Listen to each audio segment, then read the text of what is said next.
Welcome to Tales from the Rabbit Hole. I'm your host, Mick West. My guest today is Geoff. Geoff is someone who I met just yesterday on Twitter. I don't know very much about him, other than that he was talking about Flat Earth. And we exchanged a few tweets, and then I asked him if he would be on my podcast.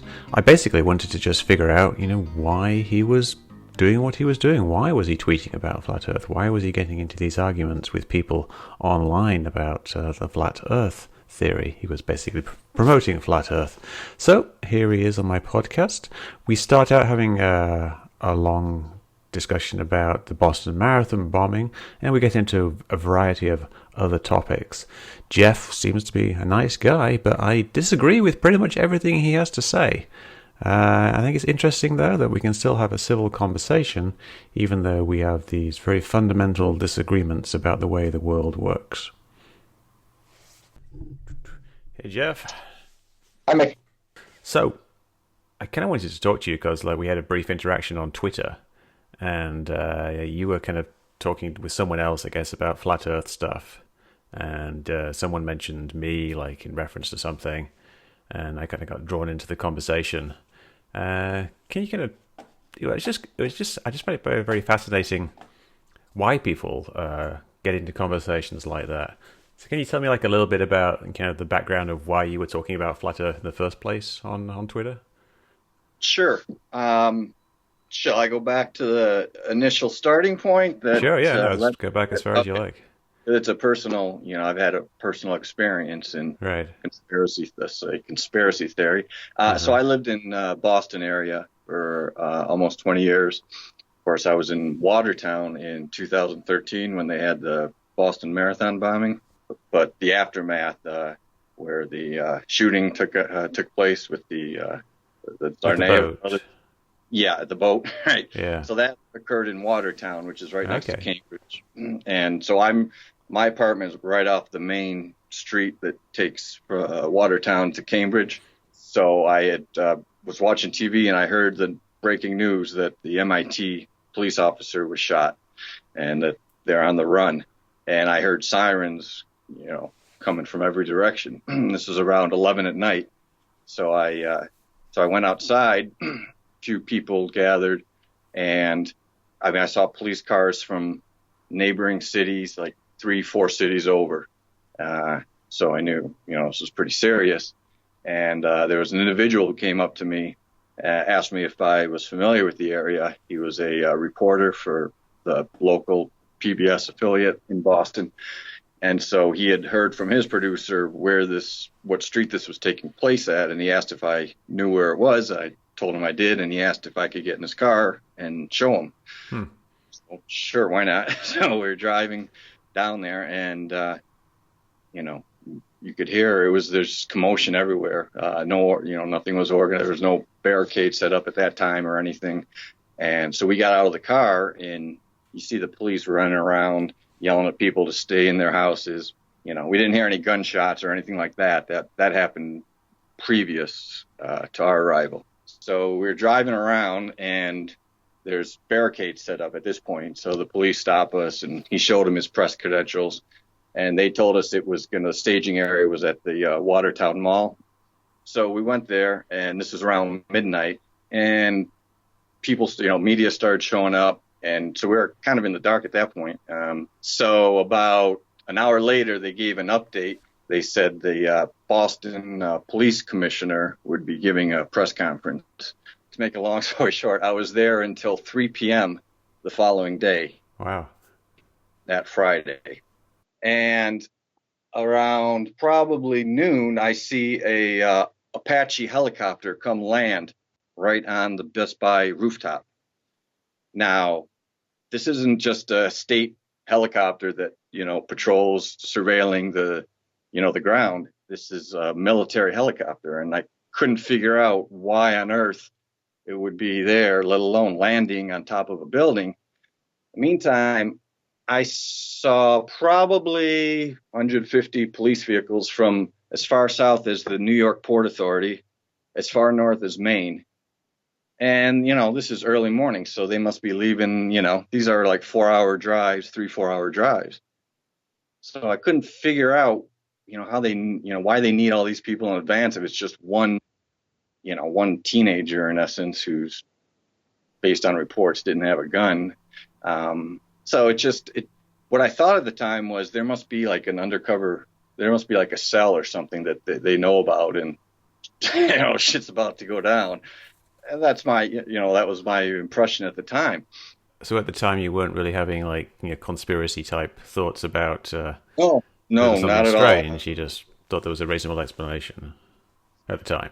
Exactly right. At the time, no, I was as normal as everyone else. And then even after that, it was still a few years before I realized, and I saw these videos that this Australian put out. I don't know if you know of PK Truth, or he's an Australian guy, and he does a lot of work on. He's not a flat earther, but he does a lot of the Sandy Hook, 9/11, things of that nature. Right. So finally, at 3:00 in the afternoon, they called off the shelter in place.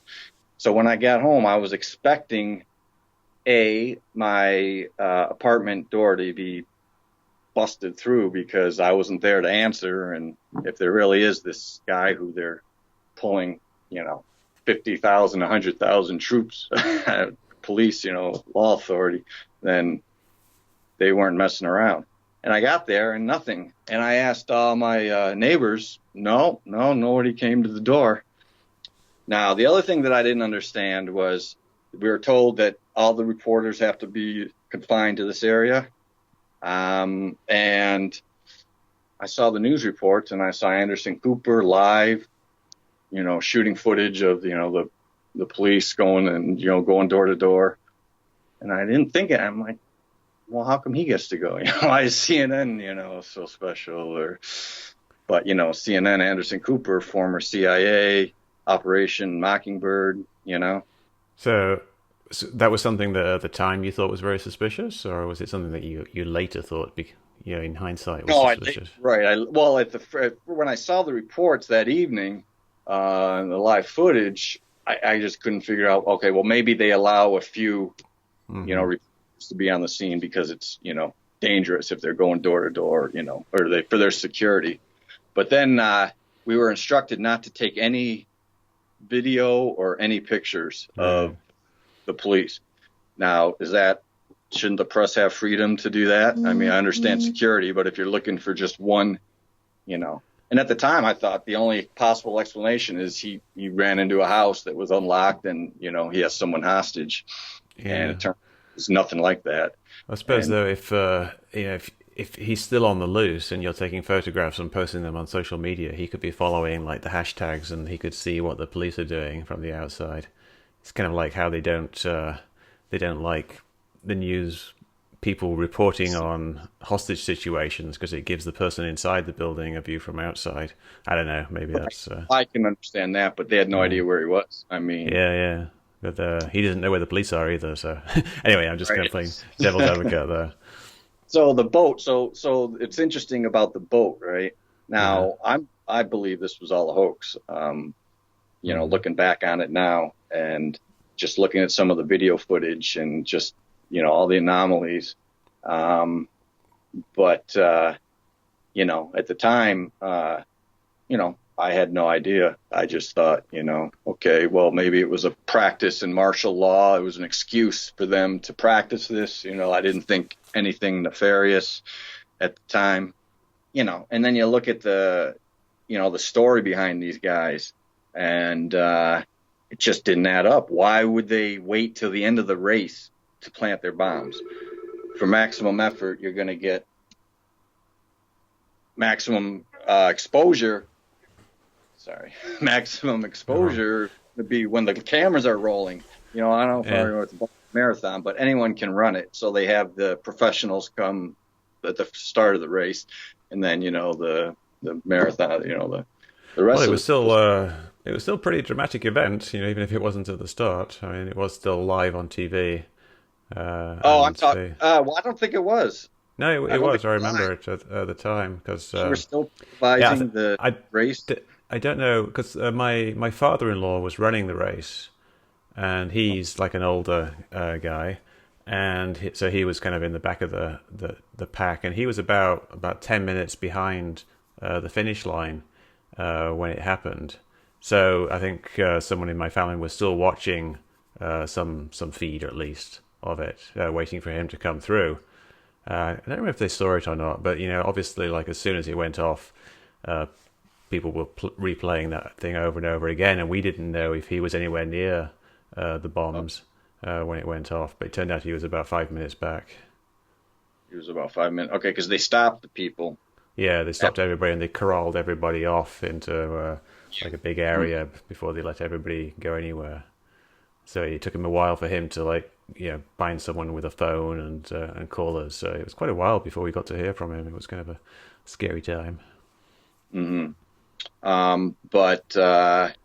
Yeah, I mean, that's your father-in-law, so I can't refute anything you're saying about that. I just know that just a lot of, with the flags there. Right. They got the videos recording, and you can see everyone kind of gathering, and you see everything that's just not right. And, so you think do you think that there were no bombs that went off? Is this like what you've come to believe? I don't believe it was a bomb. I mean, the joke is it's the Boston firecracker. I mean, it didn't really, Also, the glass right behind it blew out instead of blowing in. The bomb blast should have blown the store window inwards instead of outwards. Yeah, I don't know about that, but I looked at the video quite a lot of what happened, and you see people with what looks like their arms and legs blown off. Well, the legs basically, not their arms, and lots of blood and things. And you think that was all staged? Yes, yeah. I think they had people who were pre-amputees, I guess you would call them. Now you say, how can they? I'm sorry.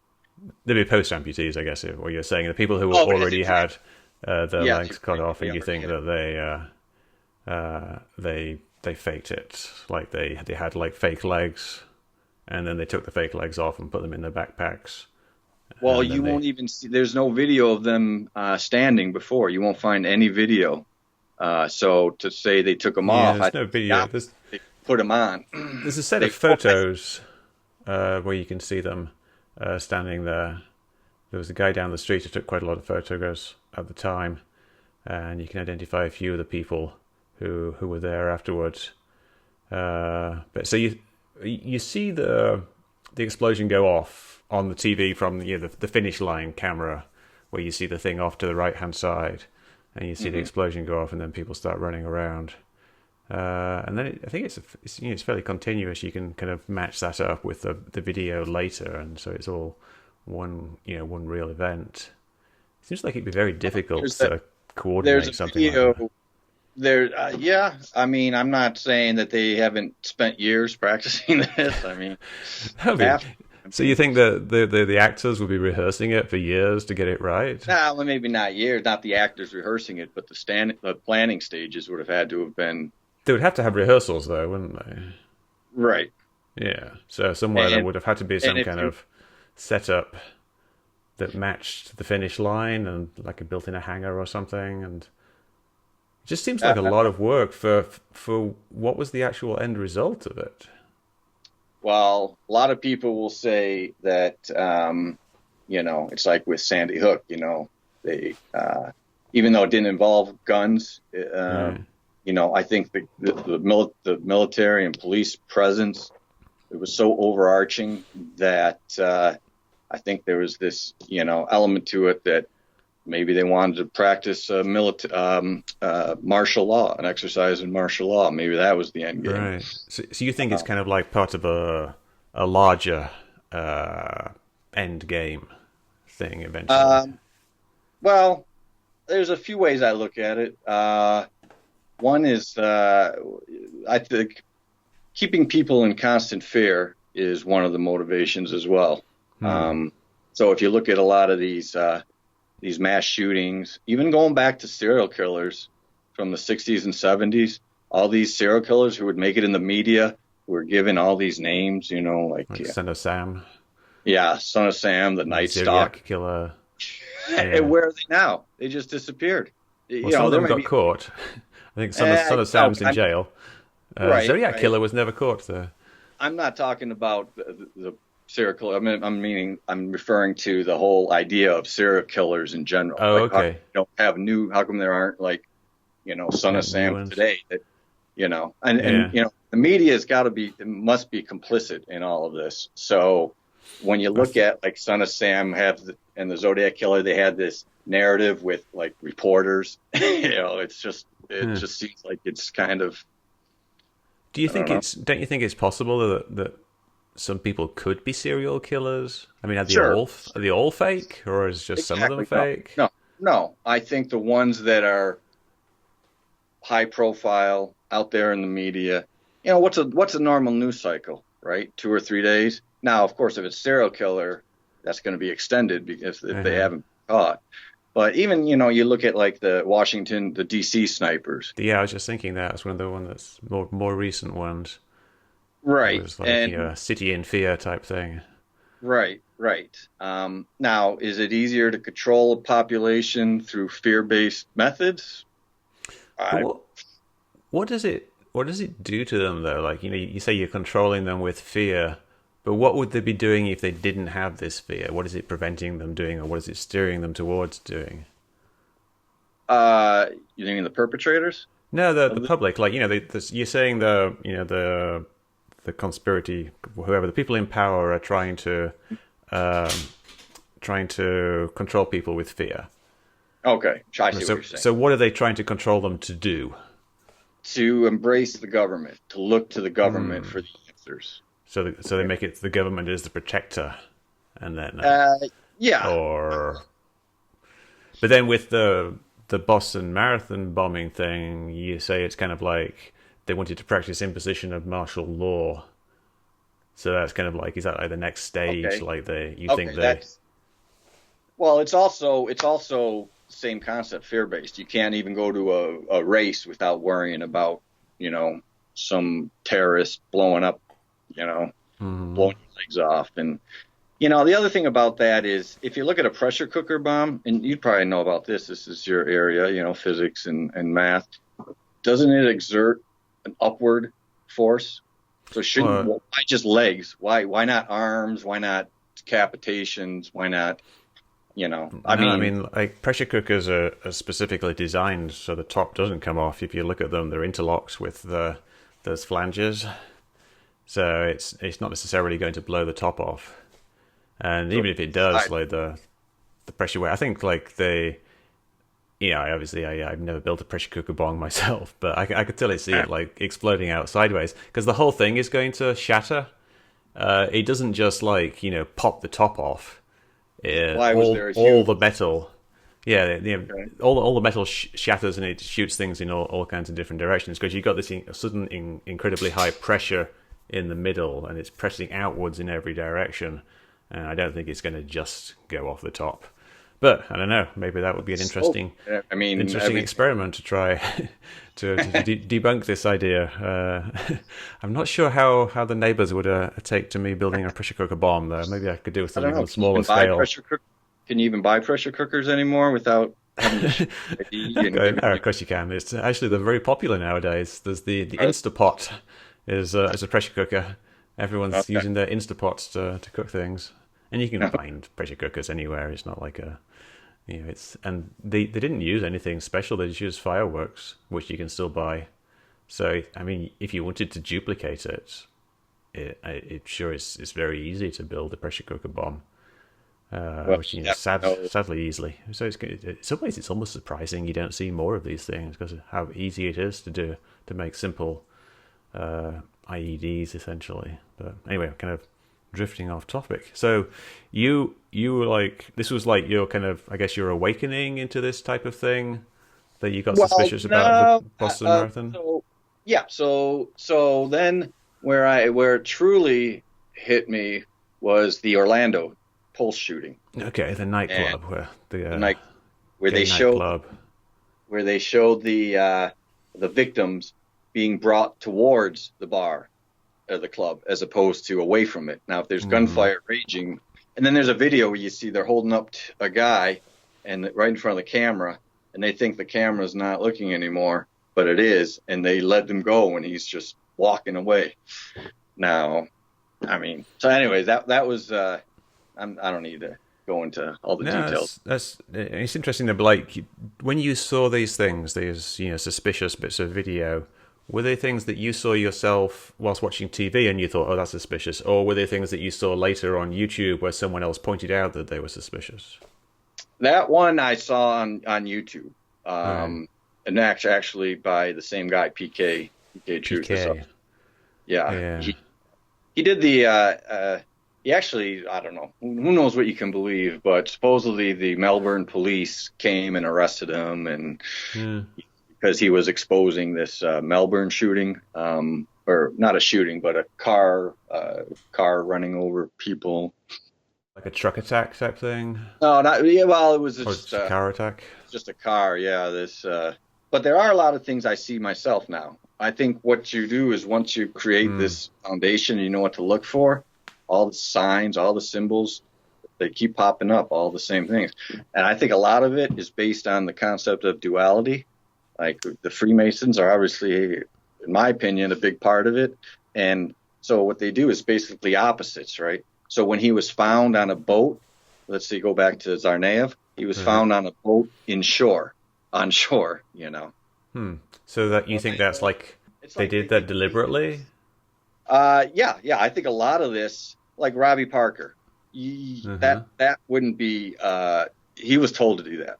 He just does laughing and then just starts crying. So the Robbie Parker thing is like the father of one of the kids who was killed at Sandy Hook, and at the memorial service, he was seen like kind of joking before he went on camera, and then when he came up and talked to the press, then he was kind of much more emotional. And people thought this was very incongruous. And you think that's it wasn't during the memorial. It was either that same night or the following night. I can't remember exactly. One of the two. It was like at a press conference, though, wasn't it? Yeah, it was a press conference. Right. He came out of the building. He's laughing. He's smiling. I don't think it was the same night. I'll have to check that out. At the latest, it was the night after, which is still. I mean, my brother's son committed suicide in February, and I don't think I've seen him smile since then, And of course, people react differently. They say that's the justification, but I don't know. And then you see all the doctored photos of his children, and I've looked at things that people claim to be doctored photos, because that's one of the things I do on my site is I look at photos people claim to be things like ghosts and things like that, and so I do a lot of image analysis, and I haven't really found anything really suspicious in the photos of the Sandy Hook children.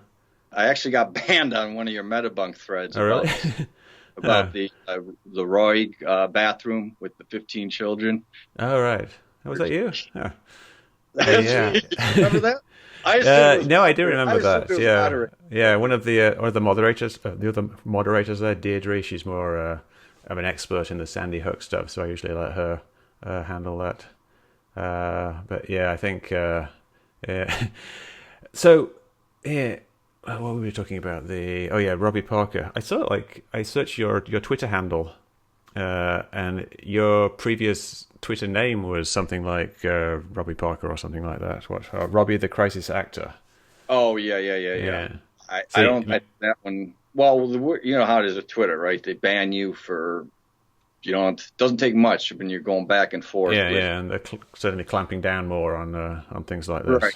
So I never use multiple Twitter. I have a backup Twitter account, so I never use two at the same time.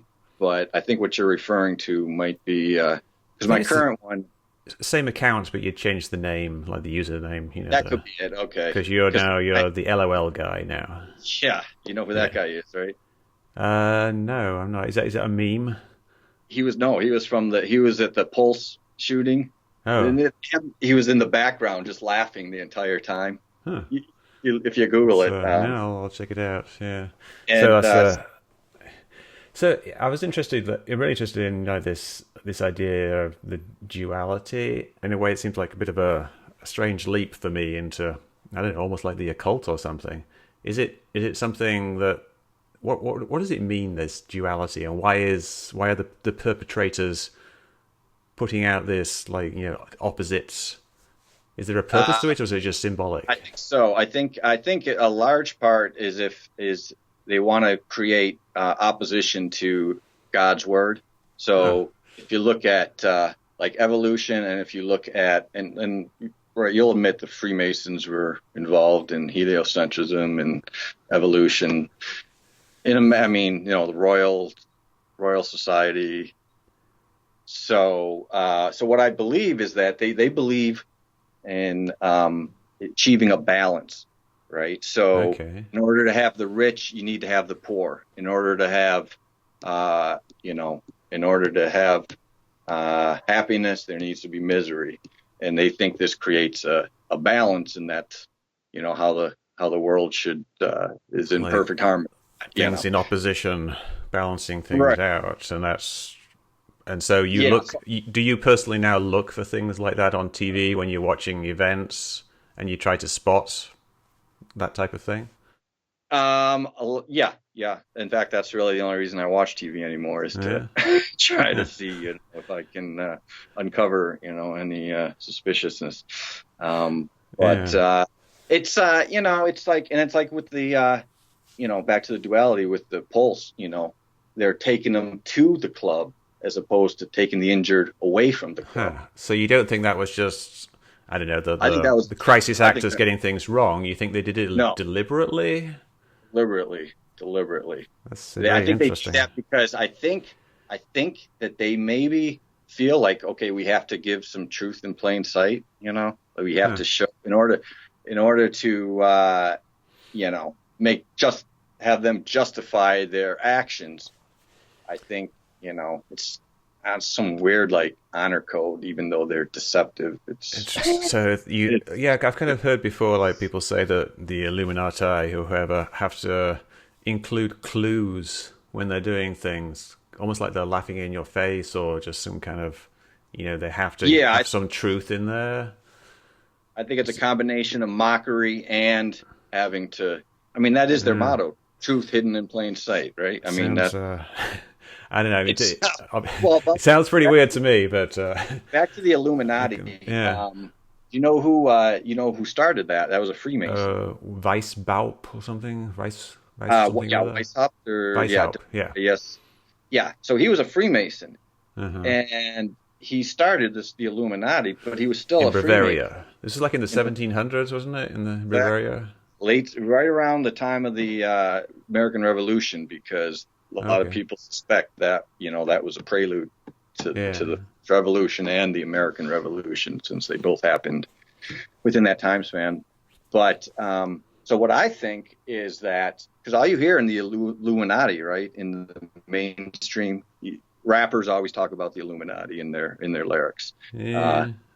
I kind of think that in a way is, my personal view on that is that I think it's kind of like a joke in a way. It's like, people joking about aliens, and then people joke about the Illuminati, and then you do the little, little triangle signs and stuff. But it's like, like rockers use the the horn sign. Yeah, people think that's the devil horns, but the devil doesn't have horns. So yeah, but I mean, it's just like people going, right, heavy metal or whatever, basically. Well, it's like the 666 with Trump. Now everybody does it. Everybody does that hand. I thought that's supposed to be white power or something, isn't it? No, they probably manipulated it to think that, but WP. I don't believe that. It doesn't make sense, because why, if that was the case, then why is everyone using it, right? Why is everyone using it? If you say they're ignorant and they don't understand, well, isn't that what the media is for? Well, correct? I think it's like a sign language thing. It means something. It means like, right. It means. I think it's like "I love you" with one hand. I think like it's because it combines all the letters IOLOVE into one sign, but then if you maybe do it the other way, I don't know. I can't remember all the things, but like there was a big thing in the media where they said that the police were flashing white power signs and stuff, and So you think this? What did you say this was? Like? I think it's a representation of 666. So you see Okay. each of the Oh, digits. okay, yeah. I see what you're saying. Like a 6, and then the two tails. I And haven't heard that one. if you look at the Google logo, it's very similar. It has the 666 in the circle, and then some people speculate it has the flat Earth map in the middle because it has the white border with the blue water inside. Right. So you think, like, this is like obviously some kind of satanic symbolism. Do you think there's these people, the Illuminati, are Satanists? Well, if you see, I don't even think the Illuminati is legitimate. I think it was a cover created. It was created to provide cover for the Freemasons. So the Freemasons. So if you were to say who the ultimate power is in the world, you say it's like a secret order of Freemasons. I'd say it's Jesuits, Vatican, Freemasons, somewhere in there. Somewhere those three. If you look at all the symbols, if you look at the Vatican, they have the black and white floorboard, checkerboard floor throughout the Vatican, just like they have in the lodges, just like they have in the Catholic cathedrals, Notre Dame, St. Paul's. So that's the other thing, is you can identify these symbols and you keep seeing them recur. And you're like, okay, well, is there no other design these people can come up with? Do they not have originality? Well, I guess checkerboard floors are a kind of a common design. Right. Checkerboard floors in cathedrals. I've been to a lot of cathedrals. Like I've been to like Notre Dame and St. Paul's and places like that. I can't say I remember the floors. As I remember, they were mostly kind of stone slabs. Maybe like at the front of the cathedral, there might have been the I think they call it parquetry or marquetry, the patterns on the floor. Anyway, but so you think there's this thread tying together Jesuits, the Vatican, and Freemasons? Yes. The Jesuits. Who are the Jesuits? Is that they're like just a religious order, aren't they? Like the Jesuits founded Washington D.C. You know John Carroll? No, I don't actually. Okay. Grew up in the UK, so out on some American history. Well, you've been there for 25 years. So. I know, but they didn't ask me that on the citizenship test. So. Well, you've heard about the triumvirate of power, the three city-states, Vatican, City of London, and Washington, D.C. Yeah, I think I've heard that, yeah. Yeah, so those were all, I mean, they all have the same, they have the obelisk in front of the dome building. The Queen has to ask permission to enter the City of London. So who has the power there? City of London's all banks. It's there's more American banks in the City of London than there are in Wall Street, I believe I heard. So, you got the Rothschilds, and Rothschilds to go back to 1700s. And so you got like, you kind of seem like you've got this fairly good idea in your head of how the world works, or at least how the power structure works. Is this something that came from specific like books that you read, or specific people like the PK guy? Oh yeah, who was very instrumental was Russian Vids. Russian Vids.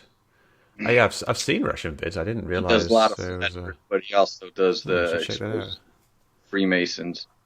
Did you ever see the Zeitgeist movie? No, I didn't. Because that's just, it's kind of an old 9/11 truth video, but it also contains like some stuff like the Federal Reserve type stuff, and some religious symbolism. So I wonder if that might be influential in your thinking. Russian Vids. No, No, and since I've learned this, what I like to do is research, and I go back to, I actually flip over to Flat Earth just briefly. I kept hearing that Columbus, everyone says, well, I remember being taught that Columbus discovered that the Earth was round. Now, I went to a Catholic school. I grew up as a Catholic. I went to Catholic school for most of my life, except for college. I went to a public university, and we were taught Columbus discovered America. Columbus discovered the world was round. You can look up cartoons from the 60s and 70s where everyone says Columbus is nuts for thinking the world is round. So, and then they tell us, well, we go back 1,500 years and it was proven it was round 1,500 years before this time. Now, that's a long time. Now, if it was common knowledge that the earth was round, then why is there this so much, I don't know if it's misinformation, it's probably disinformation. There's an interesting story behind that. The whole Columbus thinking the earth was flat story comes down to like one guy. I think the guy who wrote Sleepy Hollow. Let me just look it up real quick. So. Irving. Oh, yeah, Irving, Washington Irving?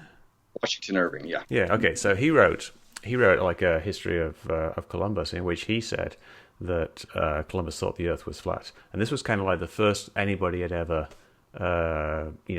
written about this. And somehow it kind of caught the popular imagination, and it was this very popular work that he wrote.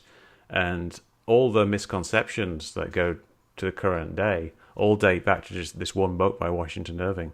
Like before that, no one ever thought that, he thought the world was flat. And then at the time, the contemporary accounts thought, basically he thought the earth was round, and the reason he was going to the west was he thought it would be a quicker way of getting to India or to the Middle East, so he could go around the other side of the world. But he just miscalculated the size of the world. He thought it was smaller than it actually was. Was it the circumference proven by Aristophanes back in 4th century BC, the 3rd century? Yeah, well, I wouldn't say it was proven, but it was calculated. But yeah, I think it was like the navigation, like he didn't know where things were exactly.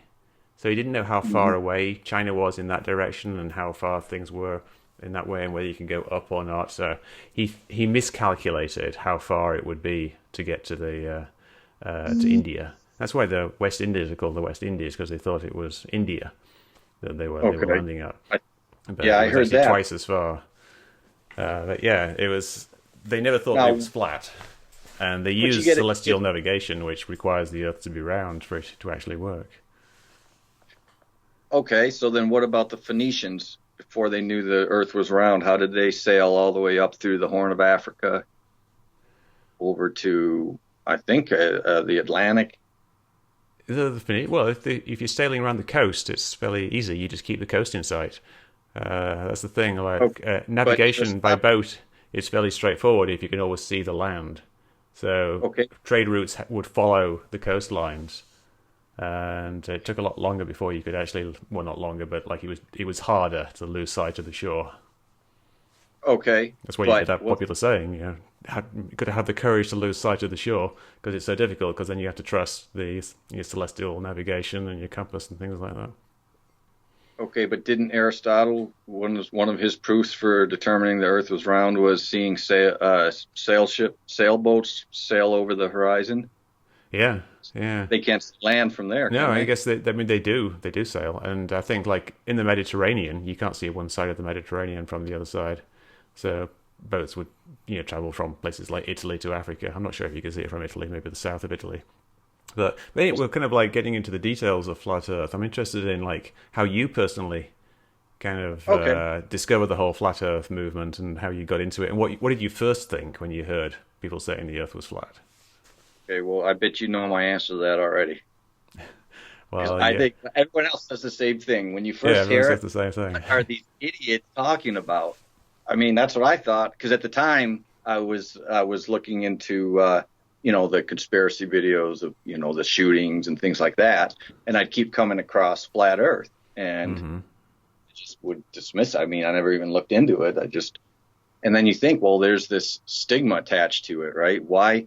And I remember growing up thinking, in school, like, what's so funny about people thinking the Earth was flat back then? I mean, all your senses perceive it to be flat. What, it just seems like they're trying to, implement some type of mind manipulation. And I see it a lot with now, if I ask you, can you name some celebrities who came out as flat earthers? I remember B.O.B. and I think there's some other basketball player. Okay. But that's all I remember. Maybe I'll say Tia Tequila. Okay. And what do those three people have in common? They are all black. Yes, correct. Now, if you wanted to make something look stupid, I'm not. Please don't get me wrong here. I'm not implying. I'm not racist. Of course, everyone will see they're not racist. But I understand the psyche that I think I can imagine the psyche where they say, well, what better way to squash this than to think that some idiot like Tequila knows more than physics, And she does. These people aren't flat earthers. They're puppets. They get out. They're told what to do. They're told what to say. You think they chose people like Tequila to make it look like? I mean, she's a porn It wasn't star. sensible. Yeah. well, right. You think it's because they're black, so that it's to appeal to white people who think that black people are stupid, and they see black people. Correct. Saying that. Why? I must say, it does sound rather racist. Well, is it racist, or is it understanding of how these people operate? I mean, if you want to analyze something and get to the truth, you have to, you basically have to accept that you're going to be called all sorts of names. I mean, if you question the Holocaust, you're immediately an anti-Semite, right?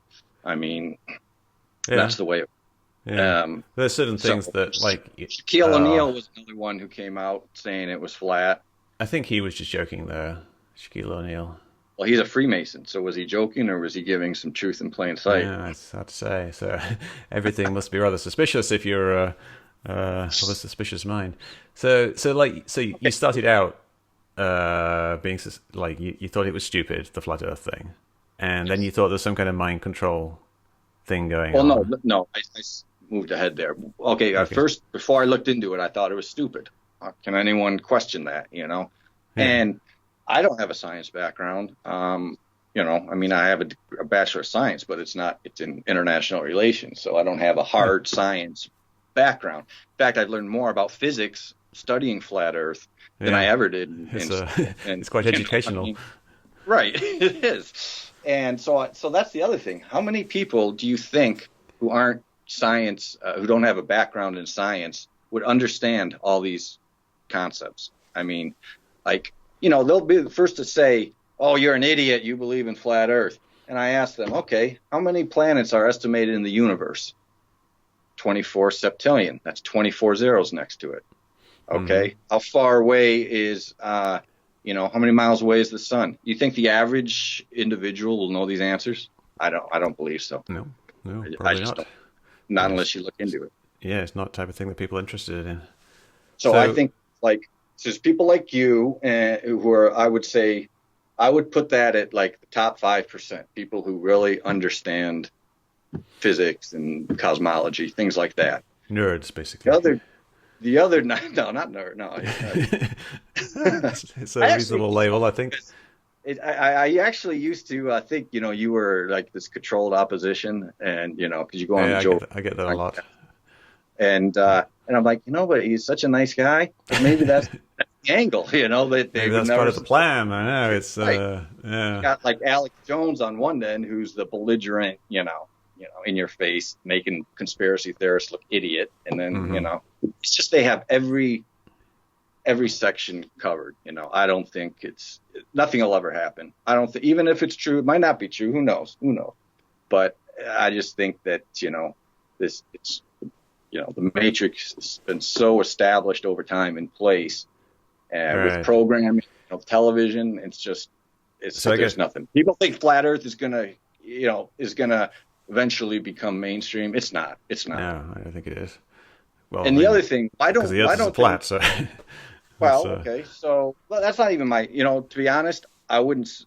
To be technically correct, I'm not a flat earther. I just reject the ball Earth theory, and here's why. No, I can kind of see it's like you're more about questioning stuff than pushing a particular point of view. Right. I mean, for all intents and purposes, I'll be known as a flat earther and top just because it's kind of the same thing. I don't believe space. I don't believe space has been proven to. How many people have been in space in the world? 0.000001% of the population. I mean, well, you better be careful if you ever meet Buzz Aldrin. He might get you. Well, Buzz, yeah. What I think that was actually all All all a hoax. staged. But don't you Yeah. think everything is staged? What do you Well, think is? how would he get access to all these? Wouldn't the first guy who encountered him tell everyone else, "Oh, watch out for this guy. Don't." I think he was punked. I think what was his name? That guy who got Sybil punched by Buzz? Yeah, who got punched by Yeah, Buzz. he did a documentary called "The Funny Thing Happened on the Way to the Moon." Yes, exactly. Yeah, I think that I think the astronauts didn't know about this. I think it was a joke played on them by whomever, where they send them, and because some of it looks authentic from these astronauts, they're really angry, right? Now, why would you be angry? Like, okay, so some one person doesn't believe you. I mean, how many people today don't believe them, right? Thousands. Yeah, well, if you watch the full tape of that guy's encounter with Buzz, Buzz just starts just ignoring him, but I think he just like bugged him so much, and then the guy Siebel, whatever his name is, was like getting him in his face and calling him a liar. Okay. So, but yeah, so Bart Sabel, and then he goes on all these. He gets interviewed, by all these news. He does these live interviews, and why would they, if this guy is such a jerk, treating the astronauts this way, why are they giving him a platform? Yeah, well, I guess that's the news. They like talking to people. That's interesting stuff. But kind of getting back to flat Earth, like you say, you're not technically a flat Earth person. Okay, here's my number one anti-spherical Earth proof, for lack of a better term. And I think we touched on it yesterday on Twitter. So, Aristotle, proof that Earth is round, one of them anyways, was that ships were sailing past the horizon, right? That's not... Okay, so now, today we have, high zoom lens, high zoom capability, cameras, telescopes. Yeah. Now, the unaided eye, when it sees a ship disappear, is that necessarily assume it's going over the horizon, or is it just that our eyes have a limited capacity to see an object small? No, I hear this argument a lot. And it's true. Like when a ship sails away far enough, it will disappear because it's just simply so small that you can't see it. And sometimes when you zoom in on things, you can then see them again because they are now large enough to see. But the situations where a ship, like a large ship, has gone beyond the horizon, and half of it is below the horizon and half of it is above the horizon, and no matter how much you zoom in, you can't actually bring that bottom half back into view. So there's like two separate things going on here. There's the fact that things that are very, very small in the distance, and so they're hard to see, and then when you zoom in them, it's easier to see them. And then there's things that are actually hidden, like something is half hidden behind something. You can't, if you zoom in on my hand, like I'm moving my hand closer to the camera, it doesn't actually make the bit of the hand that is hidden visible. Hidden hand. See what you did there, Mick. I know. It's I've got to be careful what I do. I better not put one hand over one eye or something like that. Right. Well, okay, I get that. Okay, but this is my main point here. This is a proof, right, that the Earth, Aristotle, the Earth was round. Yeah, it's a proof that the ocean is curved, at least nearby, which, if you take into the general case, it's curved everywhere, which means that the Earth is round. But today, we know that it could have just been that he didn't see it go over the curve, he just ran out of eyesight, It could, but we can now go out and have a look, and we can see boats go over the curve. Like, I've done it myself. Right. I've seen, like, oil tankers where the bottom half of the oil tanker is missing, and I've got a P900. I've got right here. I have a Nikon P900, which is the flat earther camera, and it zooms in like an incredibly large amount. So I can zoom in on these boats, and I can see that the bottom of the boat stays behind the horizon. So we don't have to go back and think what Aristotle saw or did not see. Would that be due to the not the atmosphere, but the water, and all the distortion from. No, because you can see a fairly clear cutoff point.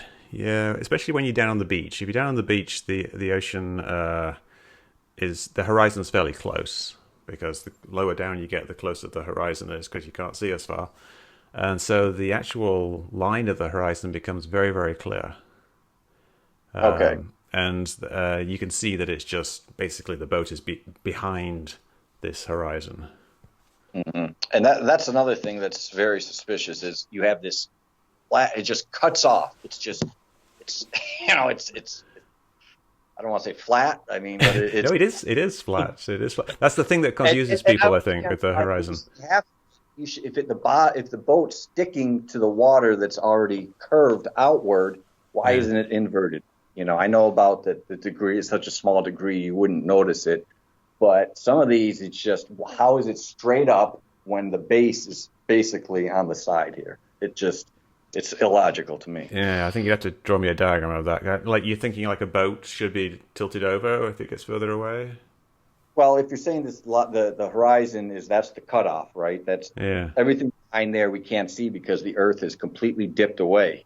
Well, it's not completely. It's very, very gradually dripped away. So, but where it actually becomes no longer visible. That's not like a hard line or anything, though. That's just the edge that you can see. Looking at it, okay, but we're looking at the horizon. We always see sharp, hard line. Yeah, more or less. Yeah, right. So I've got a globe. You can kind of like do this yourself if you have a globe. Like, you just close one eye and move your eye really, really close to the globe, which I'm doing right now. It looks kind of silly. And you can kind of see that the horizon kind of flattens out. And you can't obviously get your eye down to the level that you would have to be. You'd have to be actually touching the surface of the globe to be to scale. But you can kind of like see that what you're seeing isn't, as you get closer, you're not seeing the whole globe. You're just seeing basically something that's limited to a circle around the globe. So if I'm like, say, 1,000 feet up in the air, when I look out, there's going to be a point beyond which I can't see on the globe, and that's the horizon. Essentially it's a circle. It's a flat circle, like however far away it is for 1,000 feet. I don't know, like 10 miles or something. Let's say, just off the top of my head, and it doesn't mean you can't see anything beyond that. You can see anything that was tall enough to poke over the horizon, which is why you can see ships.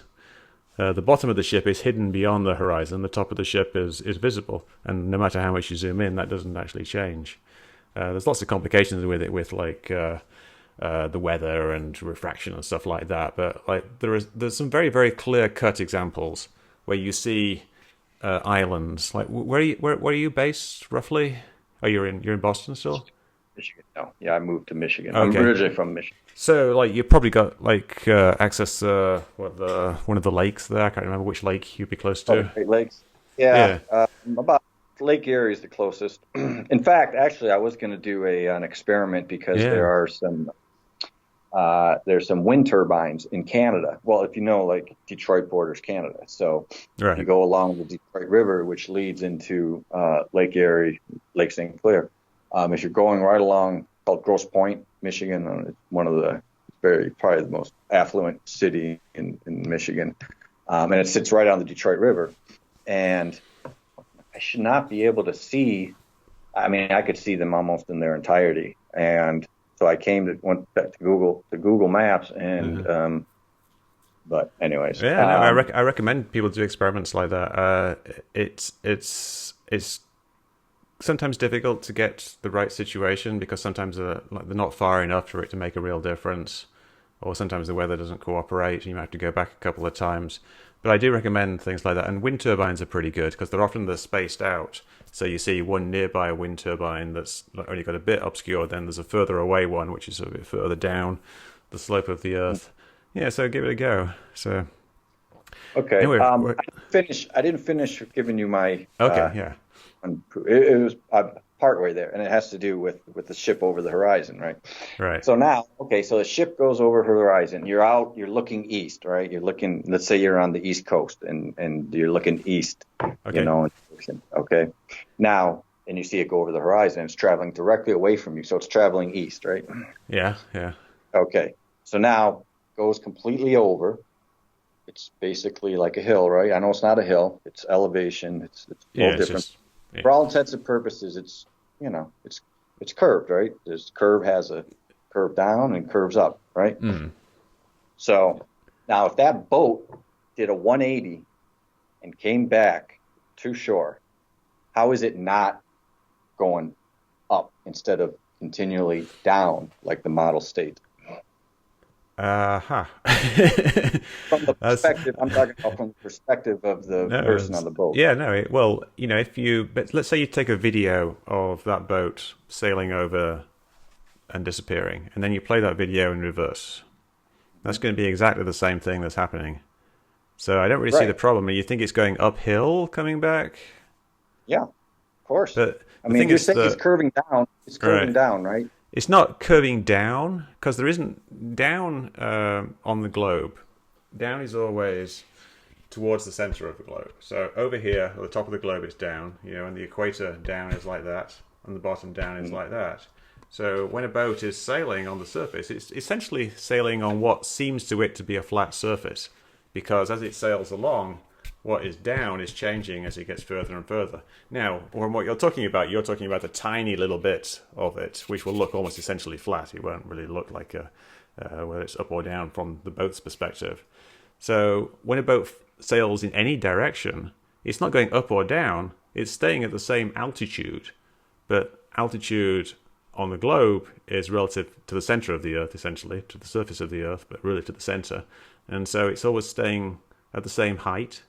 The ocean isn't going up or down. There's no hill on the ocean. So it's just basically sails out flat and it sails back flat. And there's no... Now, if you ask 10 random people off the street, say go to a college, go to, somewhere where educated people are, but not a science background. Right. If you explain that to them, you say, okay, this boat is sailing over the horizon. It gets lower and lower, implying it's going downward. Can't say down because down is their speed, so it's downward acceptable. No, that's the thing is that you're using the word down. You're saying going down over the curve, but it isn't really down. It's I think that just using the use of language here confuses it. It's sailing east, but it's not going higher or lower. Work much better on a flat Earth. It's a lot simpler on a flat Earth. That's why we use flat Earth math in video games. Because it's a lot simpler. It's just, y is the same rather than y goes around, or x or z, whichever axis you use for up. Okay, but now there's a way to measure it, though, right? To measure what? The curvature of the Earth? To measure what the elevation of the ocean's water is. Well, the thing is, the measurements are generally done relative to sea level. So you're saying how high things are relative to sea level. So if you're on the sea, you're just at sea level. You're at 0 feet, no matter where you are. There are actually some variations to do with the composition of the Earth, because the gravity, there's very dense areas of the Earth and slightly less, but it doesn't account for very much. But basically, when you're on the ocean, you're at sea level. It doesn't matter which direction you go. You're always at 0 feet. You're always at sea level. You're not going up a hill. You're not going down a hill. You're just going around a surface which is curved. Okay, now how about a lake? A lake is exactly the same. It's just at a bit of a higher altitude. So the curvature is very, very slightly less because it's a bit higher up. So it's a bit, the angle of the amount of curvature per foot is very, very slightly less, but not something you could actually measure. But essentially the same thing. Measure. Okay, so you don't think it can be measured, right? The difference in the curvature of a lake versus the curvature of the sea, probably not, because no. It's very, very different. It's not very much. No, I'm saying measure on a lake how many feet or inches the boat is curved away, right? So you take the right. No, you can actually do that. If you do a laser, you take a laser. Yeah. You stick it on the beach of a lake, and then you send a boat out, and the laser is going to hit the top of a boat. Okay. Yeah. Right? It's not a very good test. I know the test you're referring to, and it was one done by what was his name, Stephen Hawking's TV show, and it's not a very good test because lasers that go close to the surface of the ocean tend to get refracted because of the temperature differences.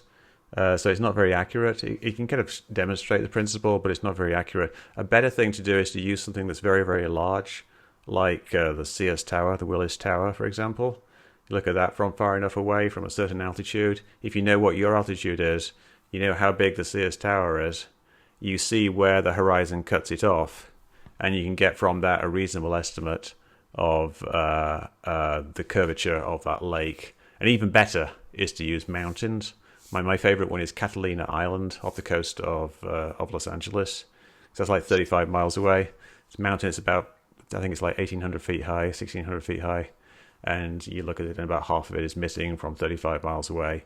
And you can do the math backwards and calculate what the radius of the Earth is based on that. But it's tricky to do with things like lasers and boats. It's because of refraction. Okay, so you say it's not accurate, but I don't think it doesn't have to be 100% accurate. Let's say it's allowed. Well, sometimes it's 100% wrong, unfortunately. Okay. Because you've seen a mirage on a hot road. Mm-hmm. Sometimes you're looking down at the road and you're seeing the sky. Mm-hmm. That's how wrong a laser test can be. You could be looking down at a road and seeing the sky. Same thing, a lake. You could be looking down to the lake and seeing something in the sky, or you could be looking straight ahead and seeing something that's down, or straight ahead and seeing something that's up. So you need to kind of get above the areas where you have all these problems with refraction. It's quite doable as well. It's not like we're cheating here. We're using much bigger and more accurate measurements that are less fiddly to demonstrate things. So it's certainly something that's doable. And if you can find large objects on the other side of your lake, you said Lake Erie you're at? Lake Erie, yeah, that's the closest Great Lake. Lake St. Clair is a large lake, which is a little closer, but yeah. Ideally, you want a big lake that's got like 30 or 40 miles, and if it has a mountain on the other side, that is perfect. The bigger things and the longer distance that you can do, the better. And don't be too close to the water yourself, because then you get the refraction effects, start 20 feet up or something like that. Give it a go. Okay. Though. I'll be interested to see what results you come up with. How can I borrow you $900? You can probably find a cheap one on eBay nowadays. Yeah. But back to this experiment, because even though you say it's not accurate, okay, but for my purposes, it doesn't need to be accurate. So they said that the laser was set up 3 feet above the surface of the water, right? And it hit the boat at 6 feet above the surface of the water. Yeah. So now you say that's not accurate. Now, would it be accurate if I allowed for, Well, I think that the results they got were actually the results that would be predicted, but I think that's either by luck or they kind of fudged the results to make it work, because it's very difficult to get a laser, one, to be level at that distance, and two, to not be affected by refraction. So I wouldn't put much stock. Isn't there an accepted allowance for refraction, like a percentage? No, there is a general rule of thumb that you can use, is that with the calculations, you add basically 15% to the amount that the height of something, because things get raised up by refraction. They get visually raised up. So let's say 20%. Okay, but that changes a lot. Sometimes it could be negative 15%, or sometimes it could be 40%. So you see there's this huge range of things that are very, very close to the water, that it makes it very, very difficult to actually get anywhere with it. But you'll admit a laser is level, right? I mean, even though it might not be. No, I unfortunately not. If it's positioned correctly. Yeah. Now, if you positioned, if you look at theory, that, it's actually tilted down. It's on some rocks. Yeah. It was so pathetic. But so, anyways, here's my point. In theory, I think the laser thing it makes sense, but in reality, the practical problems with lasers are that they get bent by the atmosphere. And if you're doing it over water, which is the only way to get accurate readings, relative to some altitude, you're going to get the laser going up and down because of the temperature differences. So, like I said, you shouldn't really, sure, do laser tests if you want, but you're not going to get anything good out of them. You're much better off using mountains because they demonstrate the effect a lot more clearly. Okay, so now let's assume for argument's sake that this laser is level. Okay, It's hitting the boat. Now it's at the boat. It's 6 feet above the surface of the water, and shore it's 3. So that implies that its surface of the Earth is curving down, right? Yeah. Okay, so now what would the measurements be from the boat to the shore?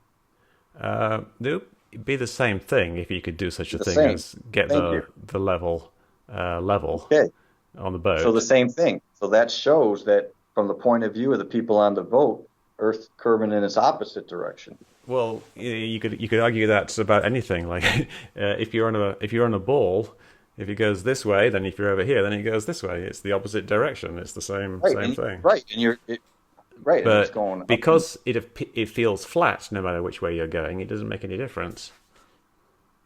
But you just said on a boat on water, it's like sea, it's all level. It's all level. But level.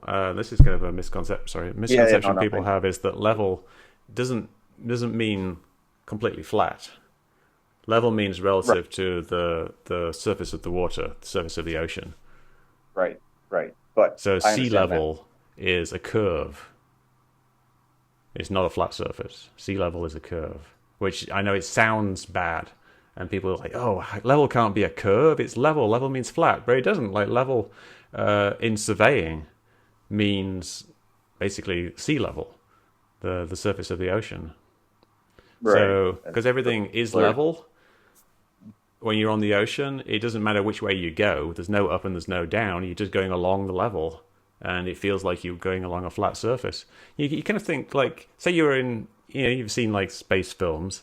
Say you got like a really small asteroid, like that's perfectly spherical, and gravity is pulling you in, or some magical force is pulling you in towards the middle of this ball, and you're walking on the surface of this ball. It will feel like from where you're standing, you're on the top of a ball and everything looks like it's down. But when you walk, it doesn't make any difference which way you walk. When you get to a new position, you still feel like you're on the top of the ball, and everywhere you walk, you just walk in that direction.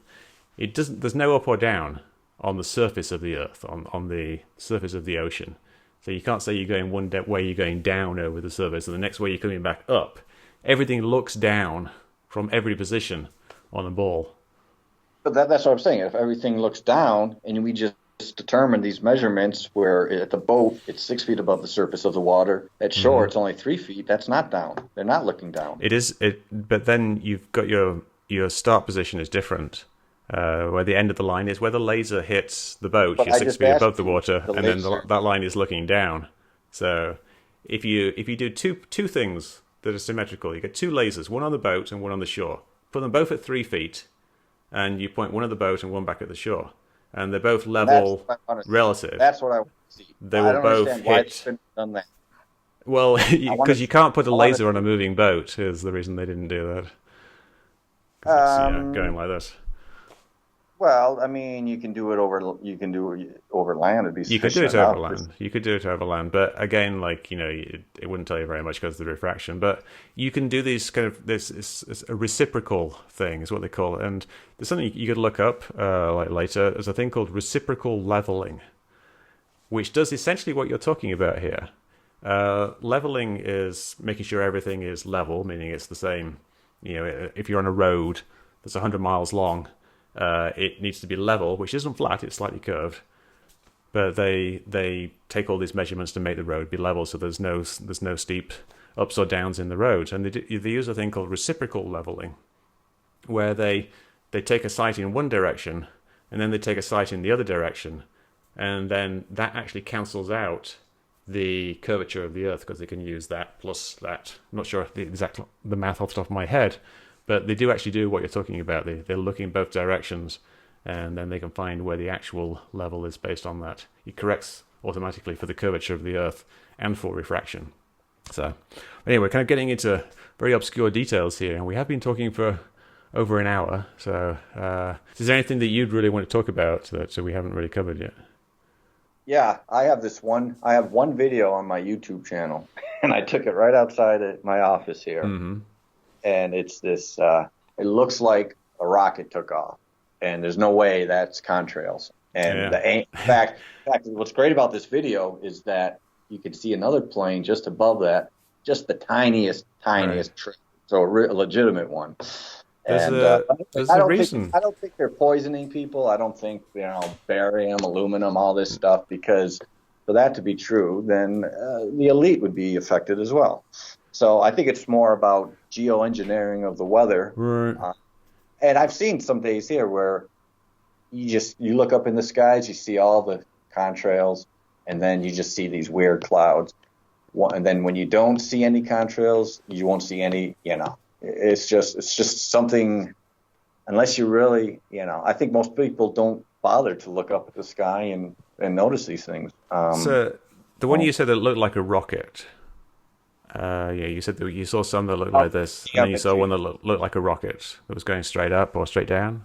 Well, it was at an angle. I mean, right, okay, but like very steep. It was at a very low elevation. It started at a very low elevation, like so close to the horizon. Well, no, it was just, it was literally right out. I'll DM it to you if you'd like. Right, no, I'd like to see it. But, consider that what it might have been is just a plane that was flying directly towards you. So if a plane is flying towards you, the trail is going to look like it's going straight up. Even though it's just... It wouldn't be flying towards me because it would be... Well, it's 6 miles above you.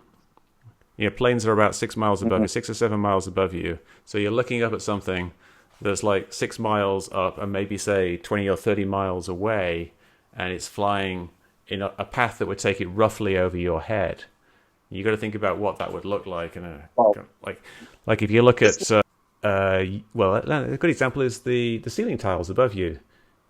Like the ceiling tiles that go left to right, they look like they're horizontal, but in the image that I'm looking at you right now, I see a ceiling tile, and it looks like it's coming out of the top of your head and going straight up. Right, yeah. And that's essentially what you're seeing with these contrails, except they're a lot further away, so you get even less kind of perspective cues. Yeah, but you'll have to see this one. I will certainly look at it, and we'll discuss it.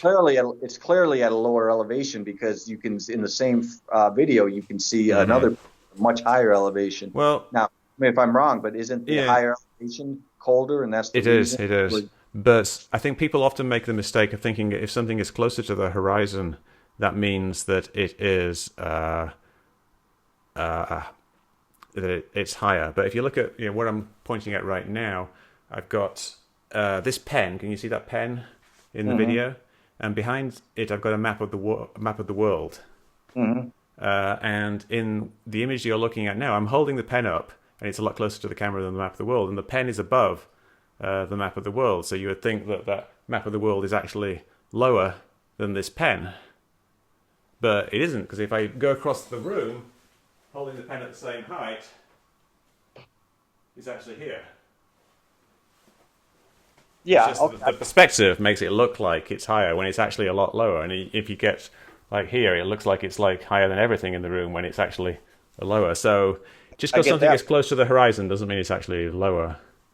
Right, I get that, but you have the indicator of the trails, the whatever contrails. Yeah, I guess I'll have to look at your video and figure out what's going on. All right. Yeah. All right. Well, Geoff, I don't believe in the people. You don't believe in poisoning.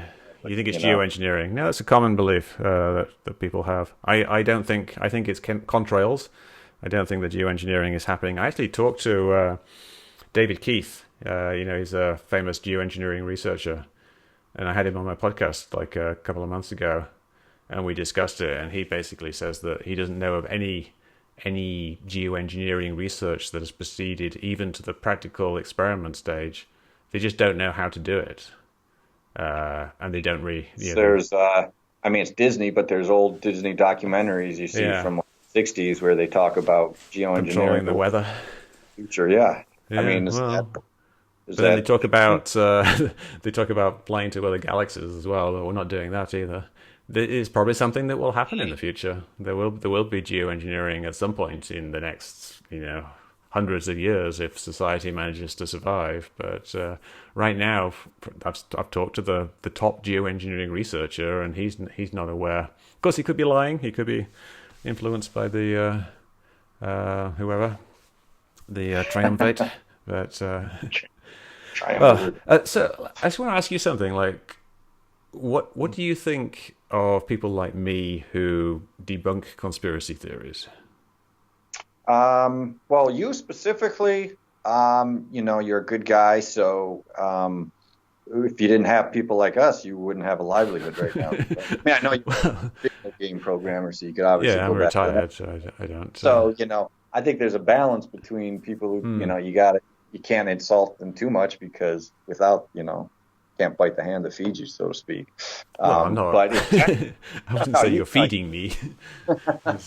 Anyway, yeah, I see what you're saying. Like it's, but like, do you think that there is? A lot of people I debate, that's all they say. You're dumb. You're an idiot. As they're spelling words wrong. Like, I saw you like on Twitter. There was some guy who was having a problem with you. Of course, you and I we completely disagree on a vast number of topics, and I'm sure that if we got into more details of things, we would probably disagree on other things. I'm sure we disagree on the Holocaust and things like that. Politics is all control. I think it's still valuable to have a conversation with people, even if you completely disagree with them.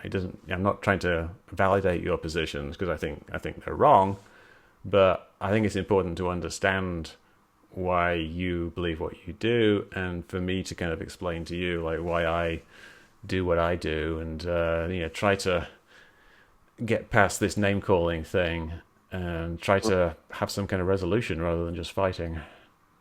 Well, that's the other thing I see about society is that it's all based on it's all engineered to be competition, divided. I mean, what does competition do other than breed contempt, right? I mean. Maybe we need to. First Republicans, maybe that's what we should be fighting against. This division in society. It's obviously quite a problem now with politics. Right. Like people being. I mean, go look up Trump's IMDb page. He's been in hundreds of TV shows, and I'm not talking about The Apprentice. Right. Like the old stuff. How does a real estate developer all of a sudden become this celebrity? It's just. You think he was like groomed? Oh yes. For it? There's an article I saw, and I don't want to get too much into this because I think people are quick, especially conspiracy theorists, quote unquote, are quick to blame the Jews, and I think they're the face of this. Like I think the Jesuits. They like money, and they put them in these power where they look like, they're the ones at fault, so the real culprits are... So you would say the Jews are the patsies set up by the Jesuits. Willing patsies, Yeah. Because if you look at... Here's an article by Jewish Insider. 18 of the top 20 Manhattan real estate developers are Jewish. Right. Now, there's two that aren't. Trump, some other guy.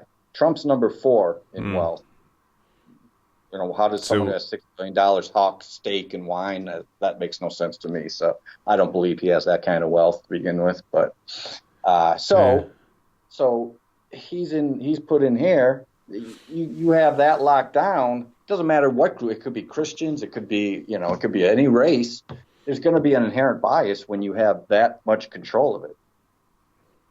Well, that's a very interesting perspective, and I think I'm gonna end it there because it's we could keep on talking for hours because there's so many different topics we could talk about. I do like I say, I do disagree with what you're saying, but you're still a person, and I think it's good to be able to make a connection with people because you can always find some common ground with people. So thank you very much for coming on. You inviting me to come on your show.